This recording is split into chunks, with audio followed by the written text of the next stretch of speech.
વંદે માતરમ દર્શક મિત્રો, આજે આપણે એક સરસ મજાનો અનુભવ રેકોર્ડ કરી રહ્યા છે. આપણી વચ્ચે છે જલ્પાબેન. જલ્પાબેન, તમે ક્યારે આવેલા યોગાલયમાં? હું 2025 સપ્ટેમ્બરમાં આવેલી હતી. જી. અને આપને શું તકલીફ હતી?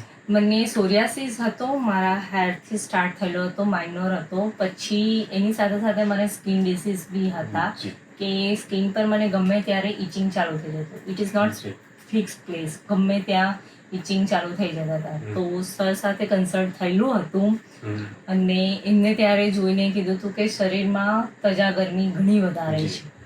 એ દવા મારી ત્યારથી ચાલુ થતી હતી કે જે અત્યારે હું ટોટલી ફ્રી થઈ ગઈ છું કે મને ઇચિંગનો કોઈ જ ઇશ્યુ નથી.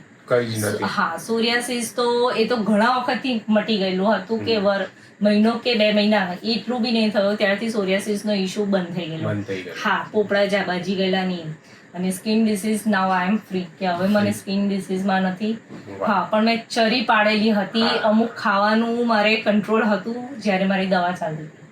અત્યારે હું નોર્મલ ખાઈ બી શકું છું, એવું નથી કે મારે ચરી હું નથી પાડતી, ખવાય છે અને ઓકે છે.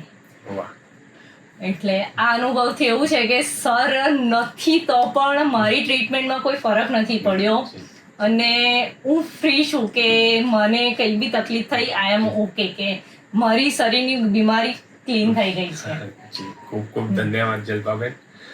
તો મિત્રો, આપણે જાણ્યું કે સોરાયસિસ જે રોગ છે ઓટો ઇમ્યુન છે. એટલે જનરલી એવું માનવામાં આવે છે કે એના માટે આજીવન દવા લેવી જ પડે. પણ આજે જલ્પાબેન આપણી સામે જ બેઠા છે અને એમને તદ્દન રાહત થઈ ગઈ છે એનામાં. ખાસ કરીને હું આભાર માનું છું યોગાલયની ડૉક્ટરની ટીમનો, જેમને આટલા સરસ રીતે એમને ટ્રીટમેન્ટ આપી. અને ખાસ કરીને અભિનંદન આપું છું જલ્પાબેનનો, કારણ કે સોરાયસિસ એક બહુ જટિલ રોગ છે અને જે પરેજી હોય છે એ બહુ આકરી હોય છે અને જલ્પાબેને ખૂબ જ સરસ રીતે એને નિભાવે છે. એના લીધે એમને એટલા ઝડપી રિઝલ્ટ મળ્યા છે એટલે આપણે કલ્પના ના કરી શકીએ. ખુશ છો જલ્પાબેન? ખુશ છું, બહુ જ ખુશ છું કે અત્યારે હું એનાથી ફ્રી થઈ ગઈ છું. હું મારી ઈચ્છાનું ખાઈ પણ શકું છું. હા, સ્ટાર્ટિંગમાં નથી ખાઈ શકી, પણ હવે ખાઈ શકું છું. ખૂબ સરસ. તો મિત્રો, આપે જ સાંભળ્યું કે જલ્પાબેન હવે એકદમ આરામથી બધું ખાઈ શકે છે વિધાઉટ એની પ્રોબ્લેમ. તો આ બધો શ્રેય ભગવાન શિવના ચરણો મૂકવા જાઉં છું.